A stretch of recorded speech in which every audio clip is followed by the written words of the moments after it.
pas à pas, coude à coude. Bonjour à tous.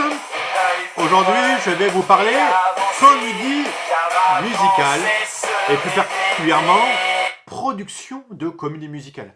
En effet, vous êtes nombreux à m'avoir envoyé des messages pour savoir comment on produit une comédie musicale. En effet, il ne suffit pas d'avoir un beau projet de spectacle, mais le but, votre but à vous, ça sera donc de sortir un spectacle et qu'il y ait des gens qui puissent le voir, d'accord? Donc vous allez avoir dans cette vidéo tous les tenants et aboutissants, ce qu'il faut faire et surtout ce qu'il ne faut pas faire.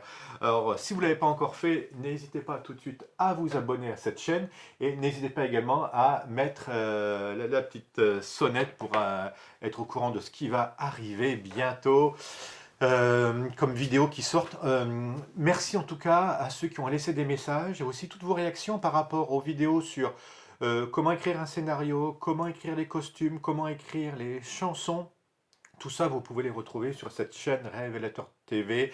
Il y a une playlist qui s'intitule Tuto Cato. Dans ces tutos Cato, j'ai fait une vidéo tout spécialement là-dessus.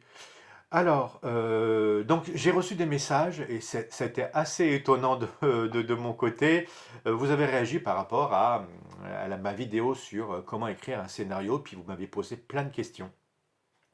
Alors, je voudrais commencer en vous disant, oui, c'est donc possible de pouvoir monter aujourd'hui une comédie musicale, même si vous ne l'avez encore jamais fait avant.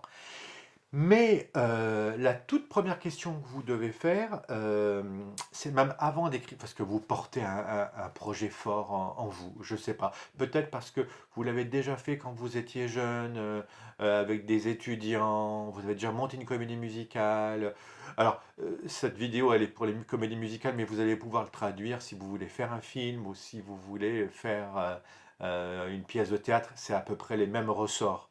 Simplement, peut-être que la comédie musicale, enfin, il y a des termes différents hein, et d'autres enjeux, mais vous tous à peu près vous retrouver et il suffira que vous le décliniez à votre sauce. Mais avant même d'écrire le scénario, c'est-à-dire de commencer votre aventure, il faut ou d'écrire votre musique ou que sais-je, hein, votre première ébauche, hein, il faut tout de suite penser à production. Je suis étonné du nombre de messages que je peux recevoir de personnes qui me disent ah, vous pouvez m'aider, je cherche un metteur en scène, je cherche un musicien, je cherche un réalisateur, parce qu'ils savent donc, que je suis responsable d'une école artistique qui s'appelle Révélateur et qui met des jeunes réalisateurs, metteurs en scène, artistes, musiciens en lice. Alors, ils veulent avoir ces gens-là, enfin, avoir les bonnes adresses. Sauf que la question tout de suite que je pose avant de commencer, c'est où est-ce que vous en êtes vous avez un budget? C'est souvent ça qu'on pose. Parce qu'un artiste, hein, pour faire quelque chose de qualité, il faut du temps, on est d'accord. Et le temps, c'est de l'argent. C'est aussi bête que ça. Donc c'est souvent la chose qu'on confond. On pense que l'aspect artistique, c'est quelque chose de gratuit. Je chante sous ma douche, vous savez, ou c'est quelque chose que je fais en dehors de mon travail. C'est une passion et alors vivre de sa passion, ça serait l'idéal, ça serait exceptionnel, mais bon, en attendant, comme c'est extrêmement compliqué, donc on pense que l'artiste, il vit d'amour et d'eau fraîche, que ça serait gratuit. Non, ça a un coût. Le temps, ça a un coût. Évidemment, peut-être que vous avez beaucoup de loisirs grâce à votre travail qui vous laisse du temps. Eh ben, tant mieux. Et peut-être grâce à ce temps-là, qui est subventionné par votre patron hein, ou par votre mécène, votre mari, votre épouse ou époux qui travaille pour vous, ou le sponsoring, vos parents, que sais-je. Alors si vous avez cette chance-là, ou un héritage, vous avez peut-être de l'argent à placer, et tant mieux, vous allez pouvoir faire ça. Mais réfléchissez toujours à ce que je viens de vous dire. Hein. Le temps, c'est de l'argent, hein, forcément, et pas toujours, évidemment, puisque des gens le donnent gratuitement. Mais il faut quand même pouvoir vivre. Et attention à cette confusion artiste égale gratuit. Non, non, non. Et si vous voulez que votre œuvre, votre résultat soit bien, il faudra y passer beaucoup, beaucoup, beaucoup de temps. Et ce temps, qui va le payer, quoi? Qui va le subventionner? Il y aura forcément quelqu'un, à un moment donné, ça peut être l'État, hein, ça peut être une subvention, un don, du mécénat, que sais-je, mais forcément quelqu'un va le payer. C'est pas possible sur cette terre. Même les religieux et religieuses, même les prêtres, il y a quelqu'un qui les a subventionnés. Et c'est pas uniquement qu'en donnant 1 € à la quête le dimanche que c'est possible. C'est pour ça qu'il faut des dons, il faut beaucoup d'investissement parce que derrière, forcément, la vie a un coût. On est d'accord. Parce que si vous voulez en effet que votre résultat soit bien, il faudra y passer du temps et à la fin, tu y passes tellement de temps que ça devient une occupation principale et que ça devient ton métier. C'est pour ça que artiste, c'est normalement un métier. Pardon hein, d'insister là-dessus avant même de parler de production et de réalisation concrète, hein. Rassurez-vous, on va voir les choses très concrètes après, mais il faut au moins quand même tout le temps commencer par ça quand même. Et donc ça s'apprend un métier, on fait des stages, on va à l'école, on se met à l'école d'un maître ou de gens qui savent. Ça ne s'improvise pas. Et puis c'est aussi en forgeant qu'on devient forgeron. Donc c'est en faisant que vous allez apprendre à faire les choses. C'est pour ça que n'abandonnez surtout pas, n'arrêtez pas cette vidéo à ce moment-là. Peut-être qu'il va falloir commencer par l'aspect associatif. C'est comme ça que peut-être que vous allez pouvoir commencer. Vous allez peut-être commencer votre première production avec des amis, faire des choses plutôt simples au début, puis après vous allez monter en gamme et ça pourra peut-être même devenir votre métier. Alors, oui, hein, on est artiste lorsque on fait une œuvre, sinon on n'est pas artiste. Hein. Tu te prétends artiste, d'accord, ben montre-moi ton œuvre. Ah très bien, tu as fait combien de chansons, combien de scénarios, combien de spectacles, tu es monté combien de fois sur scène? Je parle de spectacle vivant, hein, vous traduisez pour les autres, hein. Combien de tableaux, de sculptures, que sais-je. Il y a des gens qui se disent artistes, mais ils n'ont jamais rien fait, ils sont incapables de vous montrer quoi que ce soit. Moi je suis comédien, ah fais-moi voir des vidéos sur YouTube que tu as fait. Ah non, j'ai pas de bande démo. Ah ouais, d'accord. J'ai passé 3 ans d'école de comédie musicale, mais j'ai pas de bande démo. Oh là là, c'est pas bon du tout ça. Hein. Vous voyez, t'as montré, il faut que tu me montres tout de suite hein, un peu un book, parce que sinon, euh, ne dis pas que tu es artiste si tu n'as rien fait, ou si tu n'es pas capable de montrer. Parce qu'il y a des gens par pudeur, ils ne montrent pas. Bon, ben, le propre de l'artiste, c'est qu'il montre. Hein. Il vient pleurer sur scène, l'artiste. Hein. Il vient saigner sur scène, j'allais dire même. Donc, montre-moi ton œuvre. Et puis, la deuxième question que va te poser quelqu'un de sensé qui est un peu dans le métier, c'est donc, tu as fait quelque chose déjà, très bien, et tu as envie de ce quelque chose? As-tu trouvé des gens qui sont prêts à parier sur toi, quoi? Ils vont te dire, vous êtes intermittent peut-être? Non, vous êtes dans une structure qui vous rémunère. La question tout de suite, c'est, vous en vivez? Parce que si tu en vis, ça veut dire que cet art a pris tellement de place chez toi qu'il a fallu forcément trouver une manière d'être rémunéré pour ne faire plus que ça. Et quels moyens tu as fait? Il y en a, hein, évidemment, souvent dans le spectacle vivant, c'est l'intermittence, d'où la question. Vous êtes intermittent, vous? Les fameux 507 heures, vous savez. Ah non, d'accord, donc tout de suite, tu es dans une autre catégorie. Et en même temps, vous êtes dans une catégorie producteur ou que sais-je, organisateur, subvention d'État, mécénat. euh, c'est très rare les gens comme nous qui sont capables de dire, je vous assure, et pourtant ça devrait être la norme. Nous, on vend nos spectacles à des spectateurs. Ils donnent 12 € ou 15 € ou 19 € pour acheter leur place. Et avec ça, on paye notre spectacle. C'est tout simplement, voilà. Je suis potier, je vends des poteries. Et avec l'argent, je vis. Mais l'artistique est tellement compliqué que souvent on est obligé de passer par du mécénat. Si vous voulez être riche, ne devenez pas producteur de spectacle. Hein. C'est le métier le plus accidentogène que je connaisse. Hein. Franchement, donc c'est pour ça qu'un vrai producteur de spectacle est tout le temps accroché à une autre structure, soit de communication, soit éducative, réfléchissez, soit de sponsoring, soit de mécénat, que sais-je, qui va pouvoir lui ramener de l'argent. Parce que le modèle économique du show en lui-même, de l'événementiel, c'est très aléatoire, très fragile et c'est très dangereux. Bon, voilà, on parle de producteur.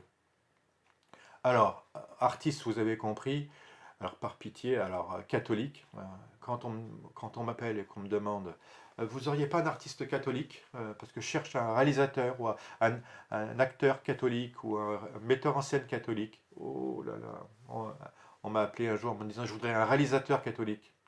Et pourquoi vous voulez un réalisateur catholique? C'est pas bon signe quand on me dit ça. Vous savez, c'est les gens qui vous disent, vous connaissez pas un cuisinier ou un restaurateur catholique? Puisque je voudrais aller manger chez lui. Puis à la fin du repas, je voudrais lui dire, merci, j'ai eu l'honneur de venir manger chez vous, donc je vous ai quand même hyper gratifié de ma présence. Donc je pars sans payer, hein. Au revoir. Alors le restaurateur, il va vous dire, attendez, moi j'ai dressé la table, j'ai travaillé 4 heures pour vous faire un cassoulet, vous allez me faire plaisir de me le payer, parce que moi j'ai les charges, hein. Ben, un artiste chrétien, même catholique, hein, la boîte catholique, il mange. On est d'accord. Donc c'est pour ça que peut-être qu'il va falloir partir, si vous n'avez pas gagné au loto, ou si vous n'avez peut-être pas une grosse boîte de prod pour payer tout ce petit monde, soit vous partez dans l'éducatif, à ce moment-là, c'est vous qui enseignez, alors vous avez des profs, des coachs, et alors à ce moment-là, vous amenez quelque chose, vous apprenez, nous c'est le cas chez nous, chez Révélateur, hein, les gens à devenir artistes et à monter sur scène, parce qu'il faut avoir ses premières expériences, et donc on propose, nous, voilà. Ou bien vous êtes dans le caractère associatif et tout le monde sait que il n'est pas payé, et à ce moment-là, eh bien, on travaille dans des structures, c'est bien plus honnête, quoi, hein, et on le sait, hein. Mais attention à ne pas utiliser les artistes et les artistes catholiques pour des vaches à lait, quoi. C'est pas eux qui doivent. Donc, l'Église a toujours subventionné l'art et payé ses artistes. Donc aujourd'hui, il y a une grosse un gros problème. Ces gens-là ne se connaissent plus. Les artistes ne connaissent plus les chrétiens catholiques, décideurs en plus, et les décideurs catholiques ne connaissent plus les artistes. Donc il faut que ce petit monde se mette à de nouveau travailler ensemble et s'appréhende tout simplement. Euh, Avant même de commencer un spectacle et de réfléchir sur votre thème et autres, ce que vous voulez, ce que vous portez, c'est souvent ça qui va vous animer. Il faut évidemment pas réfléchir à production, mais aussi à diffusion, c'est-à-dire à quel public s'adresse ma création, hein, d'accord? Ça, c'est très très important, parce que ce sera la première chose que vous allez faire. Je veux monter un spectacle sur Saint François d'Assise, ou Thérèse de Lisieux, ou que sais-je, moi, pour qui, quelle est ma cible? Et combien j'espère faire venir de personnes? Et après, ça va déterminer votre forme. Si vous voulez plutôt faire du théâtre, de la comédie musicale, ce que vous savez, votre entourage, d'accord. Et après, ça va déterminer votre budget. Vous avez compris que l'argent, c'est hyper important dans la production, parce que sans l'argent, c'est le nerf de la guerre. Alors, maintenant, bonne nouvelle. Oui, en effet, on peut quand même produire si on n'est pas blindé d'argent. On peut le faire. Donc vous allez, donc pour produire quand même, vous allez donc prendre une forme associative, c'est ce qui marche le plus souvent. Les spectacles sont produits comme ça en France parce qu'il y a très peu d'argent pour la culture, mine de rien, ou cet argent en tout cas est réservé à une élite dans laquelle, si vous n'êtes pas introduit, ben, c'est fichu. Alors ne vous découragez pas, vous allez pouvoir le faire, mais sous la forme associative, d'une manière humble, et après ça vous permettra peut-être de basculer un jour dans le professionnalisme. Donc l'idée, il faut quand même qu'il y ait un leader, ça sera vous le leader. Ou si vous n'êtes pas leader par vous-même, il faut que vous alliez trouver quelqu'un de charismatique, parce qu'il s'agira de fédérer les gens autour de votre projet. Et puis tout de suite, hein, je vous l'ai dit, combien vous espérez de faire venir de monde? 1000? 1000 personnes à peu près? C'est déjà beaucoup, hein, 1000 personnes, hein. Ça fait du monde. Mais si vous espérez 1000 personnes et que si vous leur faites payer 14 euros, 12 euros, ben voilà, 1000 fois 14, vous avez 14 000 euros et vous n'avez pas le droit de dépenser plus. Alors, est-ce qu'il y aura un bar à votre affaire? Est-ce qu'il y aura des produits dérivés? Donc peut-être que votre budget va monter jusqu'à 20 000. Mais donc les budgets, justement, parlons-en, parce que ça sera votre première préoccupation après l'artistique, en disant, ah oui, il faut que j'établisse un budget. Et si je veux, alors prenons l'exemple de la comédie musicale. Première chose que vous allez faire, si vous voulez que ça marche et que vous n'avez pas trop d'argent, il faut que vous trouviez, c'est étonnant, hein, mais il faut que vous trouviez une salle pour jouer. Il faut trouver une salle, et une salle gratuite. Ça se trouve, ça se recherche un an à l'avance, une salle. C'est souvent les mairies, il faut passer par les mairies. Alors, plus vous avez de connaissances, mieux ça vaut. Et c'est pour ça, d'où l'intérêt de constituer tout de suite votre association. Et c'est le moment ou jamais de faire jouer vos connaissances et tous les gens que vous connaissez dans la municipalité. Ou bien un particulier qui aurait une grande salle et qui vous promet de vous mettre à disposition, mais un grand théâtre. Pour faire 1000 places, c'est très rare les salles de 1000 places, donc, et très cher surtout. Donc peut-être que vous allez prendre une salle de 350 places et puis vous allez jouer 3 fois pendant le week-end, hein, 2 fois le samedi, une fois le dimanche. C'est peut-être possible, ou 3 soirs de suite, pourquoi pas. Et à ce moment-là, vous allez peut-être pouvoir atteindre vos 1000. Peut-être, voilà, bon, n'hésitez pas. Alors, vous avez trouvé la salle, le lieu, ça devient extrêmement concret après. Après, il va falloir, il suffit pas de trouver la salle, mais aussi il faut trouver donc les acteurs. Donc c'est pour ça que vous allez faire feu de tout bois. Vous allez bien présenter votre projet, avoir une belle enfin une belle truc, dossier de présentation ou que sais-je, puis en parler avec enthousiasme autour de vous. Et là, il y a plein de gens qui vont vouloir venir vous rejoindre. Et puis, il y a plein de gens qui veulent jouer, je vous assure, mais aussi des gens qui veulent être derrière. Vous allez les trouver, ces fameux bénévoles, pour pouvoir les mettre de ci et de là. Oui, il va falloir des gens à tous les postes. Et puis après, ça fait eux-mêmes, les 10 premiers iront en chercher chacun 10, hein. Vous, vous en prenez 10 et eux en chercheront 10 autres. Et c'est comme ça que vous serez 100 dans votre troupe, d'accord? N'oubliez jamais que même un bénévole, ça coûte cher, de toute façon. Ça coûte cher en temps, parce qu'il faut passer un temps fou pour les aider, et puis après ils vous lâchent, et donc il faut en trouver d'autres au dernier moment. C'est pas forcément fiable, un bénévole. D'ailleurs, même des gens, même des pros déjà, c'est à peine fiable. Donc un bénévole, parce qu'il vous doit rien, donc il peut vous abandonner, donc c'est très compliqué. C'est pour ça qu'on bascule dans le professionnalisme après, parce qu'on en a marre, quoi. Je me suis fait planter par un tel, un tel, un tel, et je comptais trop sur tout était prêt, et mon technicien gratuit devait venir, et puis il n'est pas venu, donc on n'a pas pu jouer. Vous vous rendez compte de ça? Donc bon, c'est pour ça que des fois, vous serez obligé de passer par des professionnels. Et ils savent tellement bien faire et faire rapidement que des fois, il vaut mieux un professionnel que 10 bénévoles. Mais le pro, il se paye. On est d'accord. Mais donc, essayez de trouver quand même un maximum de personnes autour de vous. Je vous ai parlé de votre budget, mais pour pouvoir avoir, je reviendrai là-dessus après la communication. Mais plus vous aurez de gens dans votre association, plus il y aura de gens dans votre salle. Vous comprenez très, très bien. Plus il y aura de gens sur scène, donc n'ayez pas peur de faire des spectacles grandioses, hein, parce que plus eux, chacun d'entre eux, ils vont inviter, si vous avez 100 personnes sur scène, ils vont inviter chacun 10 personnes, et vous les aurez, bon, 1000 spectateurs, vous comprenez. Alors, dans votre budget, qu'est-ce qu'il faut surtout pas? Donc, au contraire, donc, voilà, prenez autant de bénévoles que vous pouvez, allez-y. Euh, Allez, pêle-mêle, par exemple, n'investissez pas trop dans les décors au début. D'abord parce que ça prend de la place sur votre scène. Vous aurez une scène qui est relativement petite au début, hein, donc faut pas croire que vous aurez un palais des congrès tout de suite. Donc, les décors mal faits, c'est toujours moche, je trouve. Et la vidéo projection, c'est moche aussi. C'est pas plausible. Vaut bien mieux, vous voyez, dans un espace noir, on imagine il suffira d'avoir une bonne bande son, un peu de vent, que sais-je, et puis des très beaux costumes, on y viendra. Et puis on se croira, vous voyez, pas la peine de faire un décor de montagne ou de la vidéoprojection d'une montagne. Mettez un type avec un piolet et puis un sac à dos et puis un bruit de vent derrière. Ça y est, on est parti. Il suffit qu'il monte sur un accessoire et puis ça sera bon. Attention à la surenchère d'accessoires. Donc attention à ça. Bon, si vous faites une comédie musicale, n'oubliez jamais qu'un album ça coûte cher. Je sais pas quel prix. Il vous faudra un minimum de 12 chansons, hein. Et encore d'habitude c'est 18, mais bon.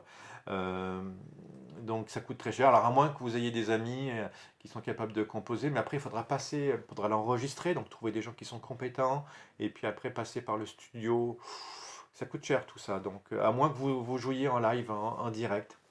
Mais il faut que ça soit juste, bien fait. Il faut une place pour une fosse, hein, pour l'orchestre, là aussi. Donc souvent, moi je parle pour comédie musicale, le plus simple au début, c'est de jouer sur une bande son, hein. C'est ce qui coûtera le moins cher en mise en place. Mais par contre, il faut, à moins que vous ayez un ami, hein, qui travaille là-dedans, mais il va falloir l'enregistrer. Avec les logiciels et les ordinateurs, maintenant, on peut peut-être faire ça à la maison.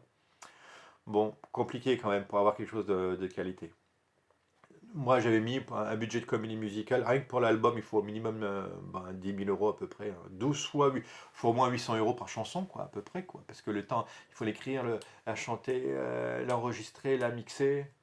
Et après, pour retrouver cet argent, avant, on vendait la fameuse CD, la galette, là. Mais maintenant, les ventes sur Spotify et Deezer, ça rapporte rien. Les gens téléchargent ou vous voleront votre album sans même s'en apercevoir et se rendront pas compte. Donc ça peut être compliqué, hein. Bonne chance à vous.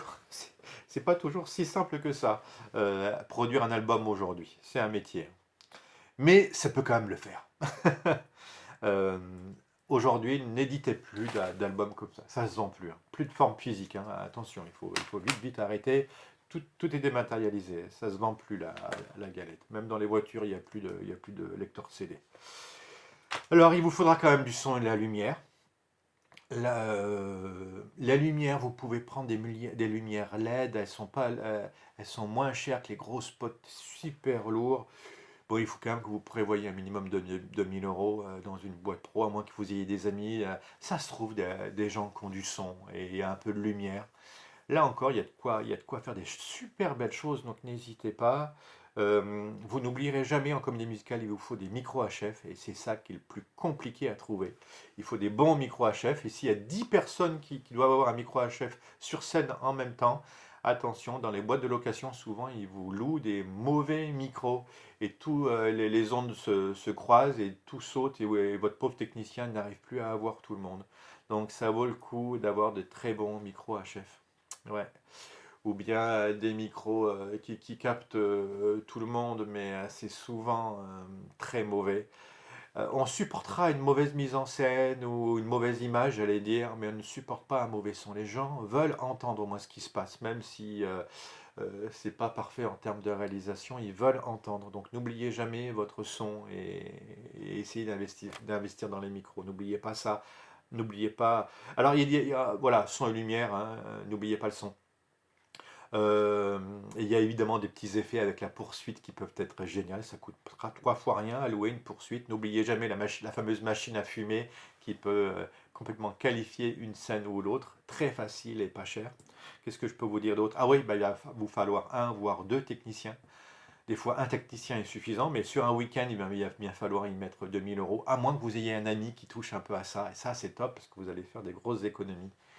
Mais il faut qu'il soit bon, hein, et ça aussi, des fois, un technicien qui n'est pas professionnel va vous planter un spectacle, il n'écoutera pas que le son est mauvais, il mettra trop fort ou pas assez, et il va envoyer les musiques au mauvais moment, et il vous faudra que vous soyez vous derrière avec lui comme topper pour envoyer les top sons. Il faut du monde en régie, hein. Et il faut évidemment du monde en coulisses, mais ça, vous trouverez assez facilement le monde en coulisses et les machinaux et les costumières bénévoles. Bon, oui, les costumes, justement, alors, ben, j'ai fait toute une vidéo sur nos costumes à nous, comment on peut faire. Faut les penser avant l'écriture de votre scénario pour qu'ils coûtent le moins cher possible. Mais franchement, on peut louer des costumes à 15 euros, ça existe dans certaines associations. D'habitude, c'est plutôt 45, hein. Mais il y a moyen de les trouver, ou bien si vous les avez créés avant votre scénario en même temps, vous pouvez même écrire votre scénario en fonction des costumes que vous avez achetés. Exemple, vous trouvez une jolie petite robe avec des notes de musique sur un site chinois ou ailleurs, et elle vous coûtera que 15 euros. Si vous la multipliez par 10 sur scène, brusquement, ça fait une scène de notes de musique, de partitions de musique excellent. Et vous avez écrit votre scène en fonction de ça. Et après, les gens vous disent: waouh, super, ça fait un effet. Ça vous a coûté 10 fois 15, 150 euros. Et vous avez assuré votre scène et l'effet scénique de cette scène uniquement grâce à ça. Donc n'oubliez pas de pouvoir penser vos costumes dès le début. C'est pas du tout anecdotique le costume. Bon, comme n'est pas anecdotique évidemment la communication, prévoyez au moins 2000 euros de communication minimum, affiches, spot radio, flyers, achat de pub et autres. Justement, la communication, on y vient, parce qu'une fois que vous avez fait votre budget, réalisé votre spectacle, monté votre spectacle avec votre troupe et vos bénévoles, il va falloir penser à ça. Donc la communication, évidemment, le fameux Facebook, allez-y, créez des groupes, et puis oui, les gens vont se le renvoyer.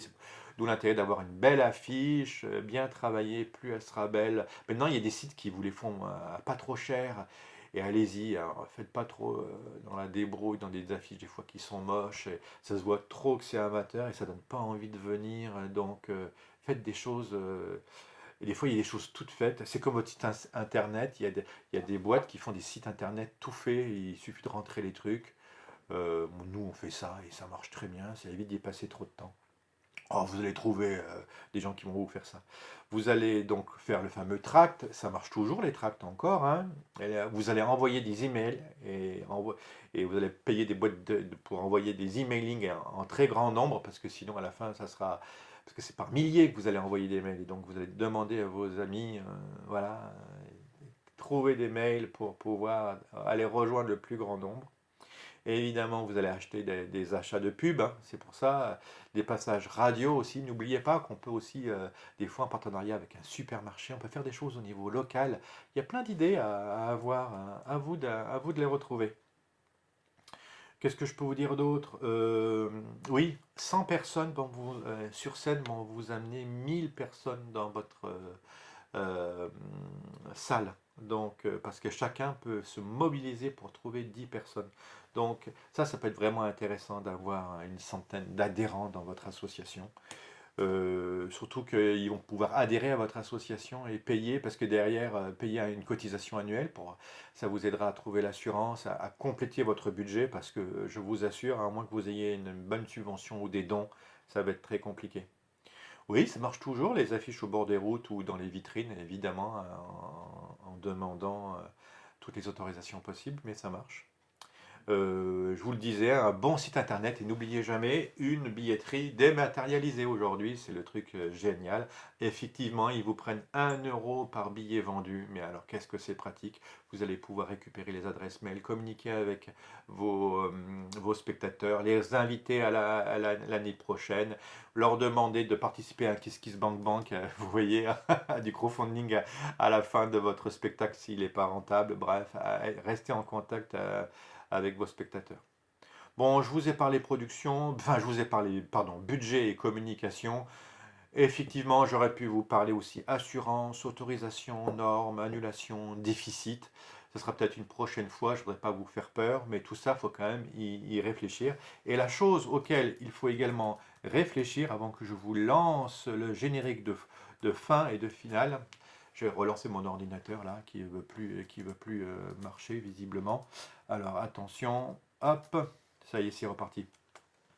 N'oubliez jamais le fameux adage du père Jean-Marie Luc, c'est on n'est jamais à l'abri du succès. En effet, ça peut être un échec et vous n'allez penser qu'à ça, la peur de l'échec. Vous allez envisager l'échec, l'annulation, le virus qui ferme les salles, l'accident, les normes, les déficits. Vous allez tout le temps penser à ça quand vous allez vous lancer comme producteur, mais vous allez peut-être oublier le succès. Et en effet, n'oubliez pas, hein, on n'est jamais à l'abri du succès. Je répète, on n'est jamais à l'abri du succès. Puisque qui dit succès dit jalousie, figurez-vous. Dit aussi bénéfice. Et les gens vont vouloir récupérer le peu d'argent que vous avez en caisse. Vous avez eu 1000 spectateurs, les gens ils vont se dire mais c'est génial, il doit y avoir. Et tout le monde va vouloir se faire payer, ou je sais pas, et alors que vous êtes dans le rouge et les gens voudront se faire payer. Donc attention, hein, vérifiez bien que les membres du bureau, le président de votre association, enfin que ce soit des gens qui vous suivent complètement et qui sont bien en accord avec vous, parce que c'est là que tout le monde va se disputer, se disperser, ça peut être catastrophique. N'oubliez pas les contrats, et puis surtout, n'oubliez pas peut-être que le leader, c'est vous. Il faut que ce soit bien clair, et dès le début, vous dites les choses aux gens. Je ne pourrais pas te régler, te payer sur cette aventure-là, je cherche des bénévoles. Si c'est clair dès le début, ben au moins tout va bien. Et vous allez pouvoir avec eux, vous allez leur offrir une aventure humaine. Donc travaillez bien votre storytelling, c'est-à-dire une belle histoire que vous allez leur raconter pour inviter tout le monde à rentrer dans votre aventure de production de spectacle. Je serai ravi de voir ce que vous allez faire et si cette vidéo vous a intéressé. Bon courage pour vos productions. On se quitte, si vous voulez bien, en musique, pas à pas. À bientôt.